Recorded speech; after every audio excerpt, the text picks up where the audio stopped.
The day my sister Cordelia was publicly stripped of her rank in front of 200 cadets, none of us knew that 24 hours later, the President of the United States would personally order Air Force One to change course just to escort her home.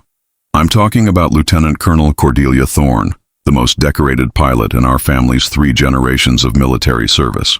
At 28, she'd already completed 3 combat tours, earned her wings faster than anyone in her class, and had a perfect flight record that made seasoned pilots shake their heads in amazement.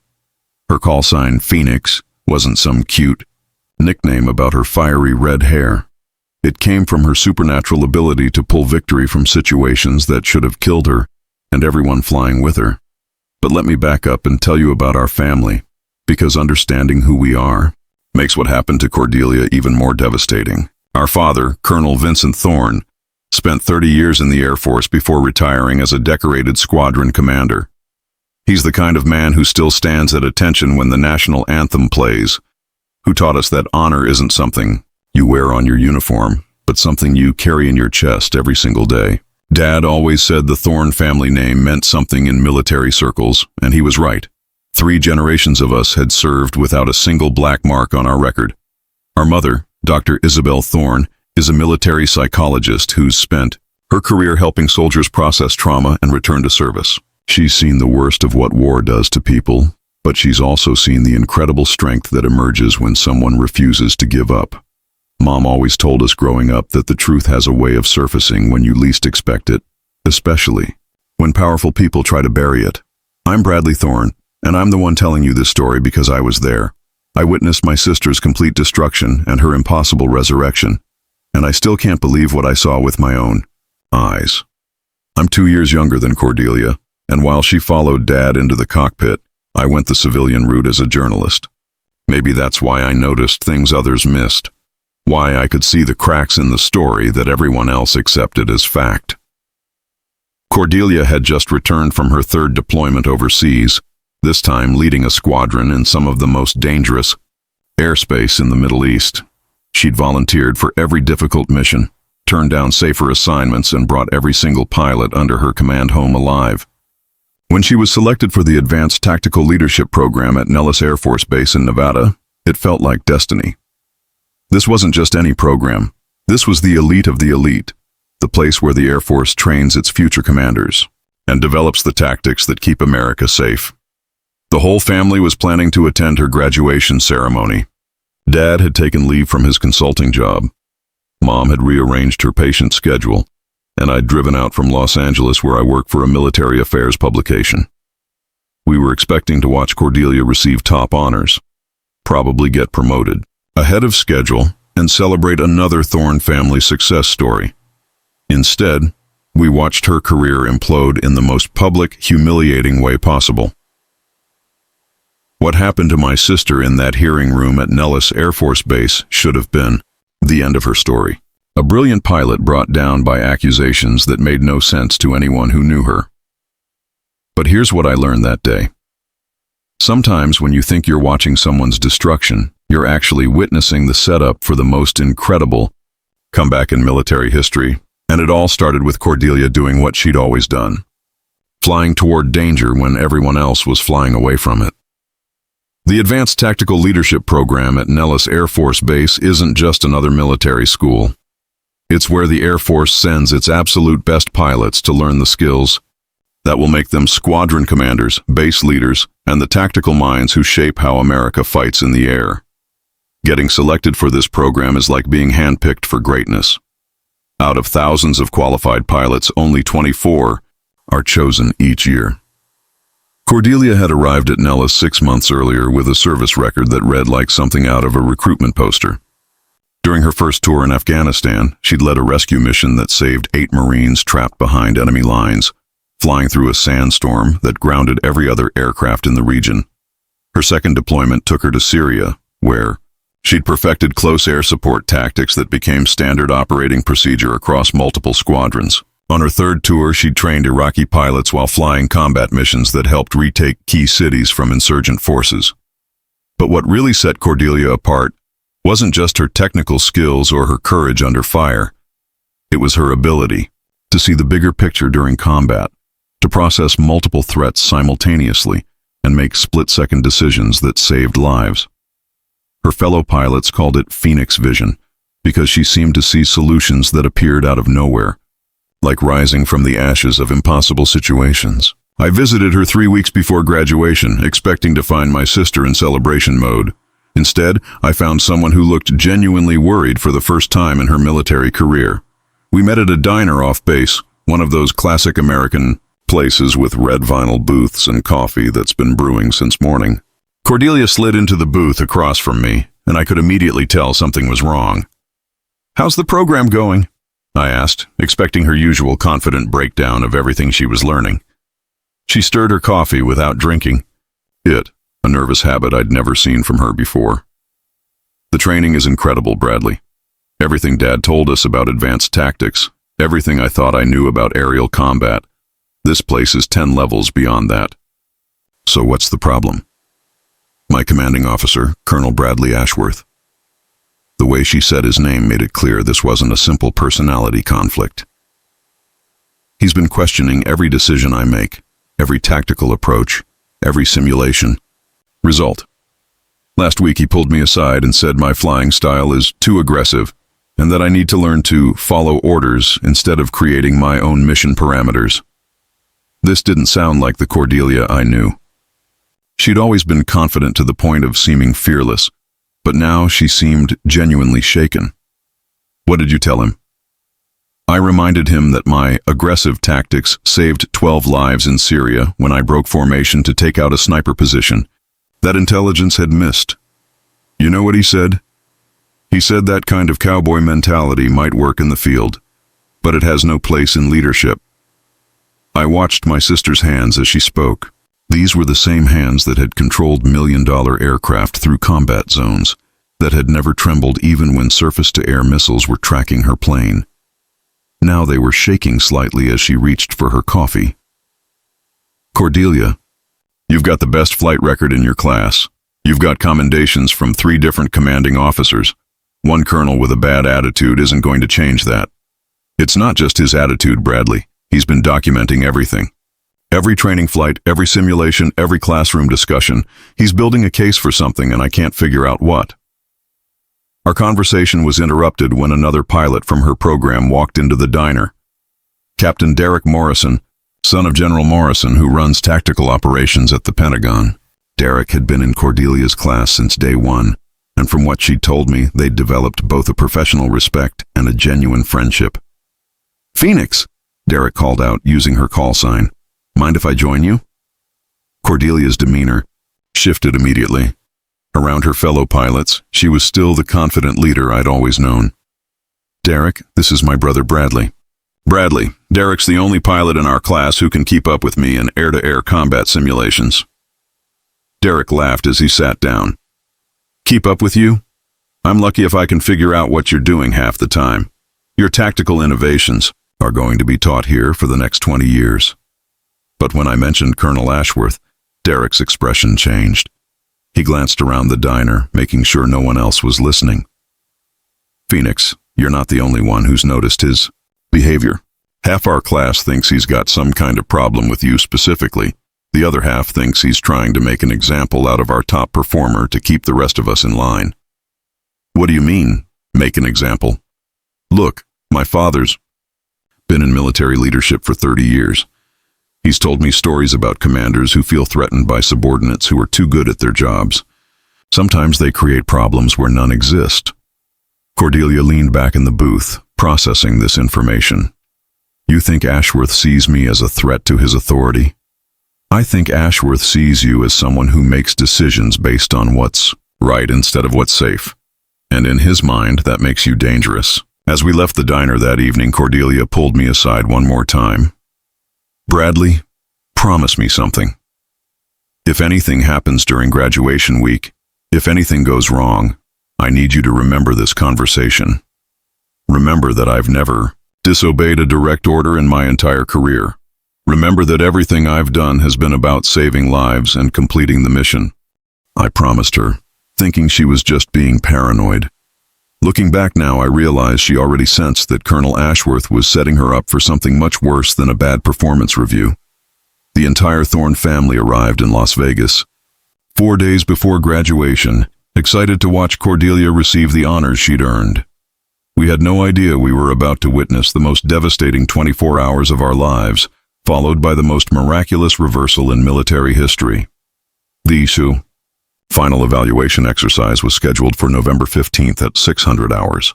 It was designed to test everything the pilots had learned over 6 months of intensive training: air-to-air combat, ground support coordination, threat assessment, and split-second decision-making under pressure.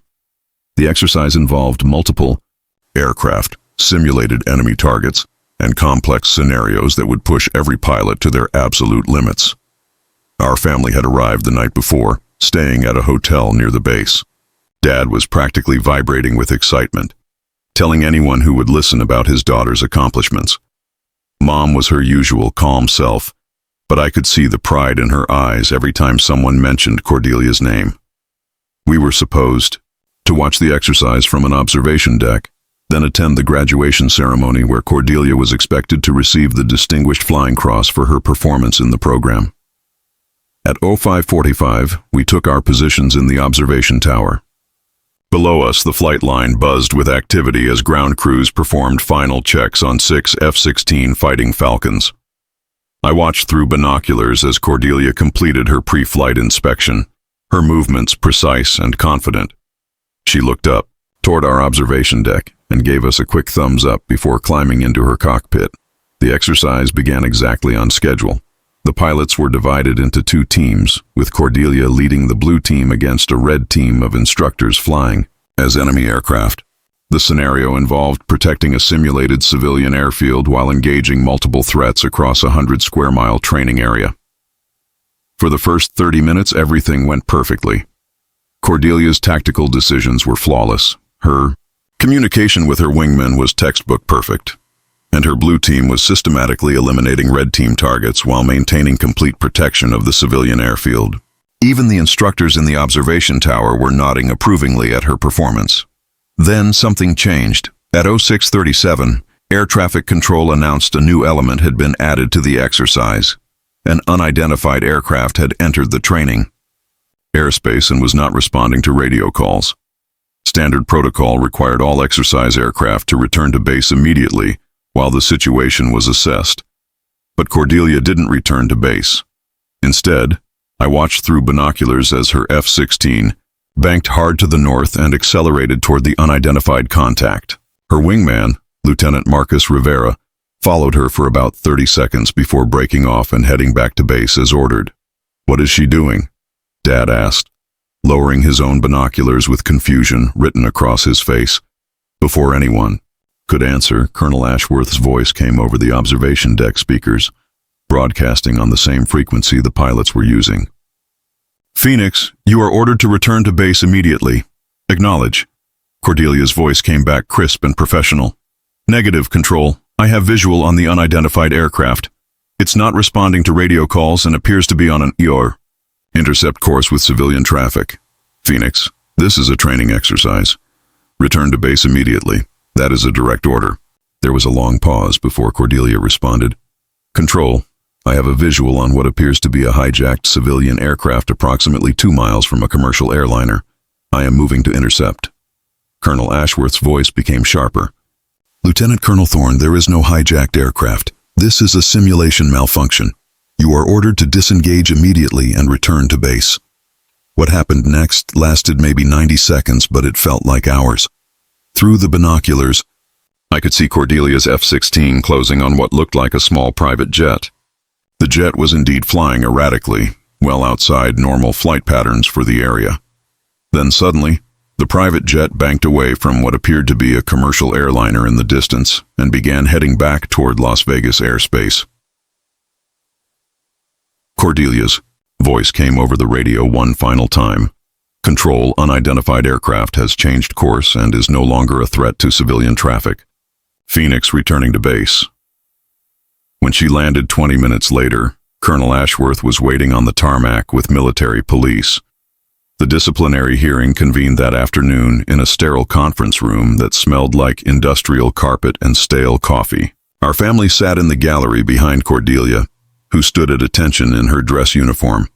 Colonel Ashworth sat at a long table with two other officers I didn't recognize, looking like a man who was about to enjoy himself immensely. "Lieutenant Colonel Thorne," Ashworth began, reading from a prepared statement.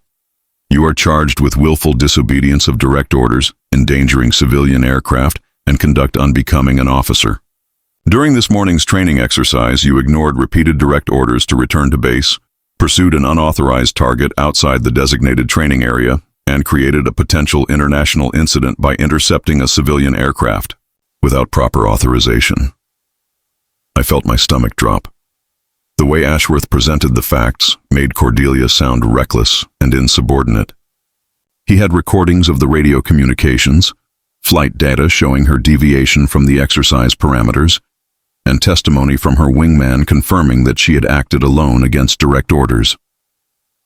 "Do you have anything to say in your defense, Lieutenant Colonel?" Cordelia's voice was steady, but I could hear the strain beneath it. "Sir, I observed what appeared to be a civilian aircraft in distress on a collision course with commercial traffic. I made a tactical decision to investigate and potentially prevent a catastrophic incident. Lieutenant Colonel, there was no aircraft in distress. There was no collision course. There was no threat to civilian traffic. What there was a junior officer who decided her judgment was superior to that of her commanding officers and took unauthorized action that could have resulted in an international incident. Sir, with respect, I saw what I saw." Colonel Ashworth leaned forward with what looked like satisfaction. "Lieutenant Colonel Thorne, your inability to distinguish between reality and imagination, combined with your clear insubordination, makes you unfit for command and unsuitable for continued military service." The formal reading of her punishment took less than 5 minutes. Cordelia was stripped of her rank, dishonorably discharged from the Air Force, and barred from any future military aviation positions. Her security clearances were revoked, her commendations were removed from her record, and she was given 72 hours to clear the base and surrender all military property. I watched my sister's face as her entire career was dismantled in front of 200 people. She never flinched, never argued, never showed any emotion except a slight tightening around her eyes that only family would notice. When it was over, she turned and walked out of that hearing room with her head high and her shoulders square. But I could see something had broken inside her. Not her spirit, exactly, but her faith in the institution she'd devoted her life to serving. As our family left the base that evening, Dad finally spoke. 28 years in the Air Force, and I've never seen anything like this. Something doesn't add up, Bradley. Cordelia would never endanger civilian aircraft. She'd die before she'd put innocent people at risk. Mom was quieter, but her training as a psychologist made her more direct. That hearing wasn't about what happened this morning. That was personal. Someone wanted to destroy your sister's career, and they found a way to do it. None of us knew that Cordelia was already planning her counterattack. While we were drowning in despair over her destroyed career, she was making phone calls that would change everything. Because my sister had learned something during her years in combat zones. Sometimes the most important battles happen after everyone thinks the war is over. That night, while our family sat in stunned silence at the hotel, trying to process what had just happened, Cordelia was methodically taking apart Colonel Ashworth's version of events. I found her at 2 a.m. sitting on the floor of her hotel room, surrounded by printed emails, flight records, and a laptop computer displaying what looked like aerial navigation charts. "Cordelia, what are you doing? You need to get some sleep." She looked up at me with eyes that were bloodshot from exhaustion, but blazing with determination. "Bradley, I need you to listen to me very carefully. Everything that happened today was wrong. Not just unfair, not just harsh punishment for a judgment call. Wrong. As in Colonel Ashworth is either completely incompetent or he's deliberately covering something up." I sat down across from her on the hotel carpet. "What do you mean covering something up?" "I mean there was a real aircraft in distress today. I mean my intercept wasn't some rogue decision based on paranoia or insubordination. I mean I may have prevented an actual disaster, and someone is working very hard to make sure nobody finds out about it." She handed me a printout of flight tracking data from the Federal Aviation Administration. "Look at this." At 0637 this morning, exactly when I spotted the unidentified aircraft, there's a record of an emergency transponder activation from a Cessna citation registered to a private charter company in Phoenix. What does that mean? It means the plane was broadcasting a distress signal for exactly 90 seconds. Then the signal stopped. She pointed to another section of the data. And look at this flight path. The aircraft was supposed to land in Phoenix at 0800.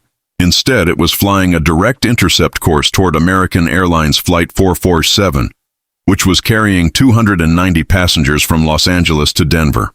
I stared at the data, trying to understand what I was looking at. So you were right? There really was a threat? I was absolutely right. But here's the problem. This data isn't being included in the official record of today's events. Someone classified it above Colonel Ashworth's clearance level, which means he either doesn't know it exists, or he's been ordered not to acknowledge it. Cordelia stood up and started pacing the small hotel room like a caged animal. Bradley, I need to make some phone calls.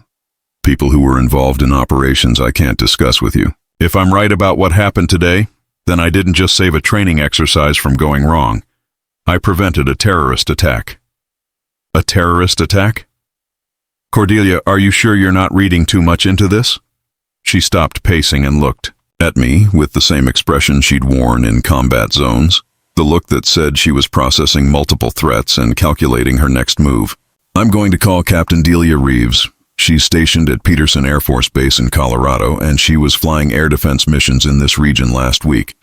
If there was active intelligence about a potential threat to civilian aircraft, she would have been briefed on it. At 0300, Cordelia made the call. I could only hear her side of the conversation, but what I heard confirmed my worst fears. Delia, it's Phoenix. I know it's late, but I need to ask you about November 15th operations in Nevada airspace. There was a long pause. I can't discuss details over an unsecured line, but I need you to tell me if Strike Team Alpha had any active intercept missions during my training exercise. Another pause, longer this time. Delia, my entire career was just destroyed because I supposedly imagined a threat that didn't exist. If there was real intelligence about hijacked aircraft in Nevada airspace, I need to know. When Cordelia finally hung up the phone, her hands were shaking again, but this time it wasn't from fear, it was from anger. She couldn't give me specifics, but she confirmed that there were active terrorist threats being tracked in multiple states last week. Aircraft-based threats. And Bradley, she said something else. She said the intelligence community has been tracking a terrorist cell that specializes in hijacking private aircraft and using them as weapons against commercial flights. So what does that mean for you? It means I'm about to make the biggest gamble of my military career. I'm going to call General Morrison directly. Derek Morrison's father. He's a 3-star general who runs tactical air operations for the entire western United States. If anyone has access to the classified intelligence about what really happened today, it's him. Dad tried to talk her out of it when she explained her plan the next morning. Cordelia, going over Colonel Ashworth's head could result in a court-martial. You could end up in military prison instead of just losing your career. Dad, you taught me that honor means fighting for what's right, even when everyone's against you, especially when everyone's against you. I know what I saw yesterday. I know what I prevented. And I'm not going to let Colonel Ashworth destroy my career to cover up his own failures. Mom was more supportive, but equally worried. Sweetheart, if you're wrong about this, if there wasn't a real threat, then calling a 3-star general to challenge your commanding officer's decision will end any chance you have of appealing this discharge. And if I'm right, then staying silent means the next terrorist attack succeeds because someone was more interested in protecting their reputation than protecting American lives.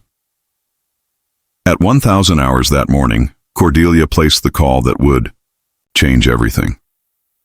I watched her dial the number for General Morrison's direct line at the Pentagon, a number that Derek had given her during their training program with explicit instructions to never use it unless someone's life was in immediate danger. General Morrison, this is Lieutenant Colonel Cordelia Thorne. I served with your son Derek in the Advanced Tactical Leadership Program at Nellis. Sir, I need to report a potential cover-up of a terrorist incident that occurred during yesterday's training exercise. The conversation lasted 47 minutes. I couldn't hear General Morrison's side, but I could tell from Cordelia's responses that he was taking her seriously, asking detailed questions about the flight data, the radio communications, and Colonel Ashworth's handling of the incident. When she finally hung up the phone, Cordelia looked at our family with an expression I'd never seen before. Not confidence exactly, but something deeper. The look of someone who had just bet everything on a single decision and was prepared to accept whatever consequences followed. "What did he say?" I asked. "He said he's launching an immediate investigation into yesterday's events. He's ordering a review of all classified intelligence related to aircraft threats in Nevada airspace, and he's placed Colonel Ashworth on administrative leave pending the outcome of that review." "What does that mean for you?" "It means that in 24 hours, we're either going to discover that I saved hundreds of lives and was punished for it, or we're going to confirm that I'm a disgraced ex-pilot who destroyed her career chasing shadows." But there was something else in her voice, something that told me she already knew which outcome was more likely. My sister had never been wrong about threats in the air, and she wasn't wrong about this one either.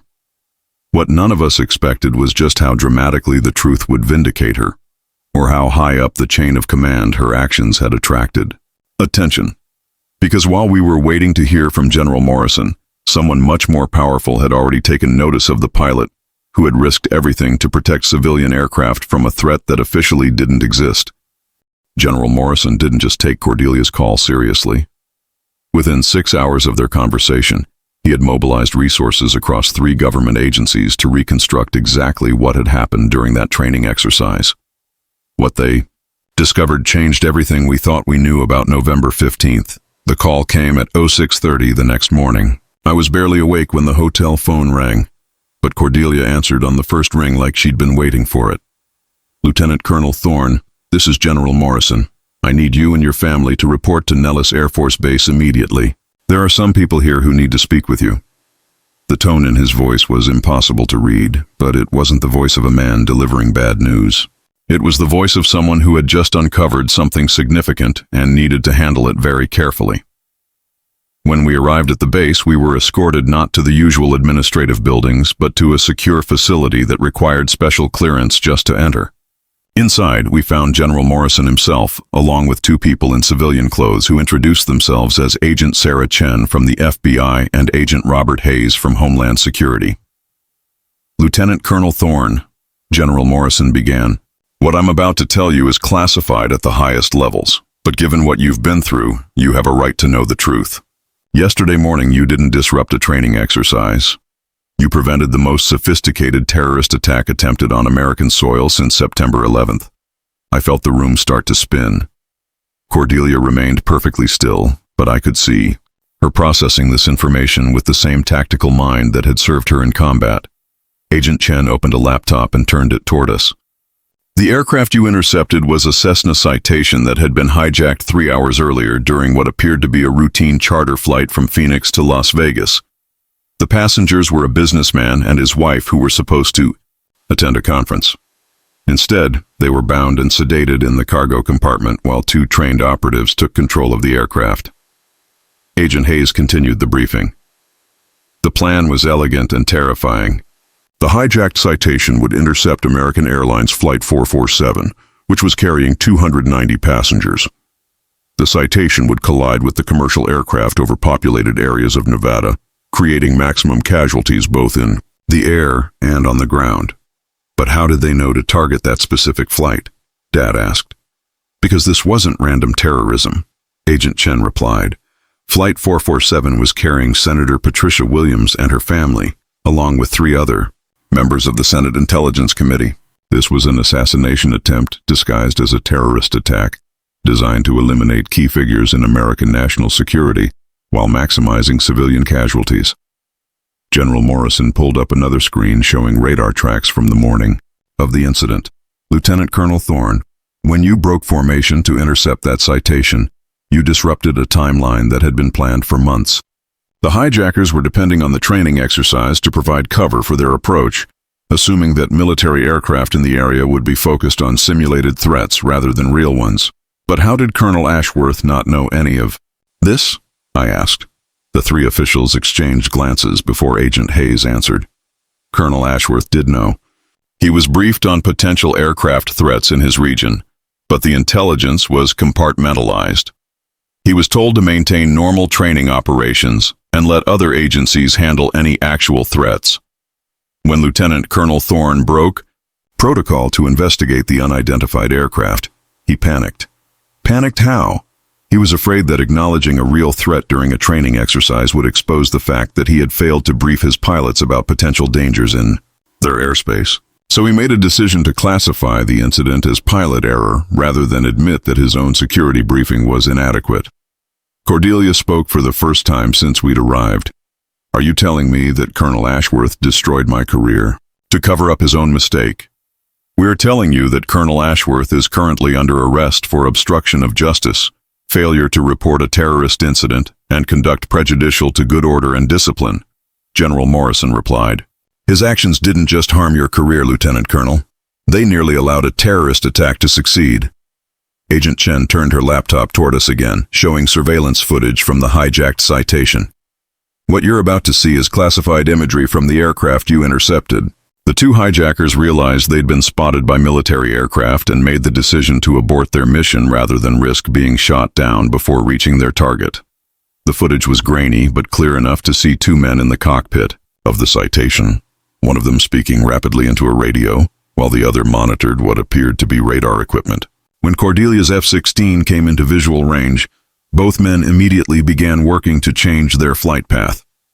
Your intercept saved the lives of everyone on Flight 447, plus an estimated 400 people on the ground where the collision was supposed to occur, Agent Hayes said. But more than that, you prevented the assassination of 4 United States senators and preserved critical intelligence operations that would have been compromised by their deaths. The room was completely silent as we processed this information. My sister, who had been publicly humiliated and stripped of her career 24 hours earlier, had actually performed one of the most successful counter-terrorism operations in recent history. But General Morrison wasn't finished. Lieutenant Colonel Thorne, I have someone on the phone who wants to speak with you personally. He handed her a secure telephone. This is a direct call from Air Force One. Cordelia took the phone with steady hands, but I could see the disbelief in her eyes. Lieutenant Colonel Thorne speaking. We could only hear her side of the conversation, but her responses told us everything we needed to know about who was on the other end of that call. Yes, Mr. President. Thank you, sir. I understand, sir. Yes, sir, I would be honored. When she handed the phone back to General Morrison, there were tears in her eyes for the first time since this whole ordeal began. What did he say? Mom asked quietly. He said that effective immediately, I'm being reinstated with full honors and promoted to full colonel.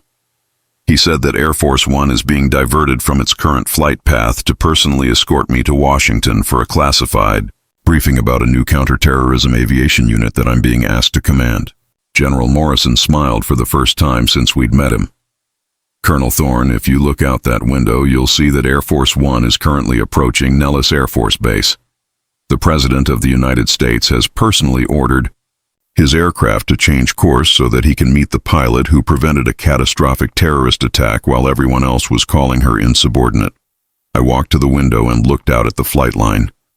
There, approaching the runway with an escort of 4 F-22 Raptors, was the most recognizable aircraft in the world.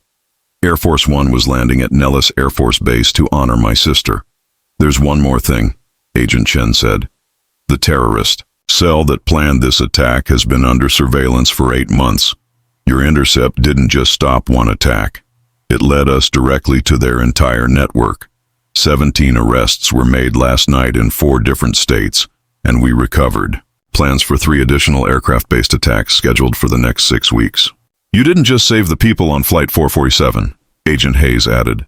You probably saved thousands of lives and prevented multiple attacks on American infrastructure. As Air Force One touched down on the runway outside, Cordelia turned to our family with an expression of complete vindication mixed with overwhelming emotion. 24 hours ago, I thought my military career was over because I trusted my instincts and did what I thought was right. Now, the President of the United States is landing his plane to personally thank me for preventing a terrorist attack. Dad put his arm around her shoulders. I told you something didn't add up about that hearing. I just never imagined it would add up to something this big. Through the window, we watched as the most famous aircraft in the world came to a complete stop, and ground crews began preparing for the most unprecedented military honor any of us had ever witnessed. The meeting with the president lasted 2 hours and remains classified to this day.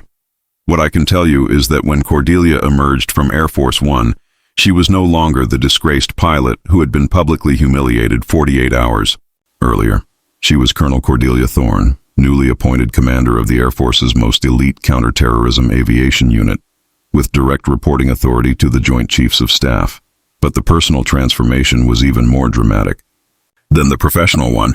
The weight that had been crushing our entire family since that disciplinary hearing was gone, replaced by something none of us had expected: a deeper understanding of what real courage looks like when everything is on the line. 6 months later, I received a call from Derek Morrison, who was now serving under Cordelia's command in the new counterterrorism unit. "Bradley, you need to know what your sister has accomplished since taking over this program. We've prevented 14 separate aircraft-based terrorist attacks, trained pilots from 12 allied nations, and developed tactical procedures that are now standard protocol for threat interdiction worldwide." How is she handling the responsibility? She's become legendary. Pilots are requesting transfers from elite squadrons just for the chance to serve under Phoenix. But more than that, she's changed how the entire Air Force thinks about split-second decision-making under pressure. Her tactical innovations from that day at Nellis are now taught at every flight school in the country. The ripple effects went far beyond Cordelia's career. The investigation into Colonel Ashworth revealed a pattern of cover-ups and poor judgment that led to reforms in how the Air Force handles intelligence briefings and pilot training. New protocols now require multiple levels of verification before any pilot can be disciplined for actions taken during potential threat situations. More importantly, the terrorist network that Cordelia had disrupted turned out to be far more extensive than anyone initially realized. Over the following year, intelligence gathered from her intercept led to the prevention of attacks in 7 countries and the dismantling of what the FBI called the most sophisticated aviation-based terrorist organization in modern history. But perhaps the most significant change was in our family's understanding of what it means to do the right thing when everyone around you is telling you you're wrong. 3 years after that devastating disciplinary hearing, I visited Cordelia at her new command center at Peterson Air Force Base. She was briefing a group of international pilots on threat recognition and tactical response, the same skills that had made her so controversial at Nellis. After the briefing, we walked out to the flight line where her new aircraft was parked. It was an F-35 Lightning II, the most advanced fighter jet in the American arsenal, with Phoenix painted in bold letters below the cockpit.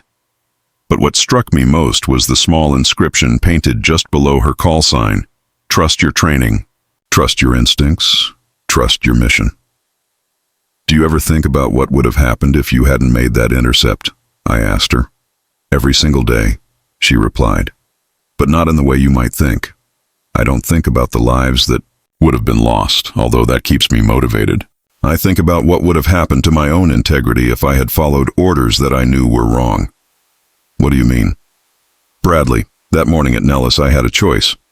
I could follow Colonel Ashworth's direct order and return to base, knowing that I was abandoning people who might be in danger. Or I could trust my training, my experience, and my judgment, even if it cost me everything I had worked for." She leaned against the wing of her aircraft, looking out across the flight line where other pilots were conducting their own training missions. The hardest part wasn't being stripped of my rank or facing a dishonorable discharge. The hardest part was the moment when I had to decide whether my career was more important than doing what I knew was right. Once I made that decision, everything else was just consequences I was willing to accept. And now? Now I command a unit where pilots are trained to make exactly those kinds of decisions. We teach them that sometimes the right thing looks like the wrong thing until all the facts come to light. We teach them that integrity isn't about following orders blindly. It's about taking responsibility for the consequences of doing what's right. Our conversation was interrupted when one of her pilots approached with a mission briefing. As I watched her review the tactical information and prepare for what appeared to be another classified operation, I realized that Cordelia hadn't just survived her ordeal at Nellis Air Force Base. She had been transformed by it into something more than just an exceptional pilot. She had become the kind of leader who creates other leaders, who teaches people that courage isn't the absence of fear, but the willingness to act despite fear when lives are at stake. A year later, Cordelia received the Medal of Honor from the President in a ceremony that was attended by the families of the 290 passengers whose lives she had saved. Senator Patricia Williams, who had been on Flight 447 that day, presented Cordelia with a letter signed by every passenger, thanking her for the split-second decision that had saved their lives. But the moment that meant the most to our family came during her acceptance speech, when she looked directly at our parents in the audience and said, "Everything I know about honor, about integrity, and about fighting for what's right, I learned from Colonel Vincent Thorne and Dr. Isabel Thorne. They taught me that the measure of a person isn't whether you fall, it's whether you get back up and keep fighting for what you believe in." Today, Colonel Cordelia Thorne continues to lead one of the most successful counterterrorism aviation programs in military history. Her call sign, Phoenix, has become synonymous with tactical brilliance, split-second decision-making, and the kind of moral courage that defines the best of American military leadership. But for our family, she'll always be the woman who risked everything she had worked for because she trusted her instincts more than she feared the consequences. She'll always be the pilot who chose integrity over safety, truth over convenience, and doing what was right over doing what was easy. The lesson from Cordelia's story isn't just about military service or aviation or even terrorism prevention. It's about the moments in life when you have to choose between what's safe and what's right, between protecting yourself and protecting others, between following orders and following your conscience. In those moments, the people who change the world are the ones who choose to act on what they know is true, even when everyone around them is telling them they're wrong. They're the ones who understand that real honor isn't about avoiding mistakes. It's about having the courage to do what's right when it matters most. And sometimes, when you make that choice, the most powerful people in the world will divert Air Force One just to say thank you. If this story inspired you or taught you something about courage, integrity, and standing up for what's right, I'd love it if you could hit that like button and subscribe to hear more stories about ordinary people who did extraordinary things when it mattered most. Your support helps me bring you these incredible true stories about courage, family, and the power of doing what's right even when the whole world is against you.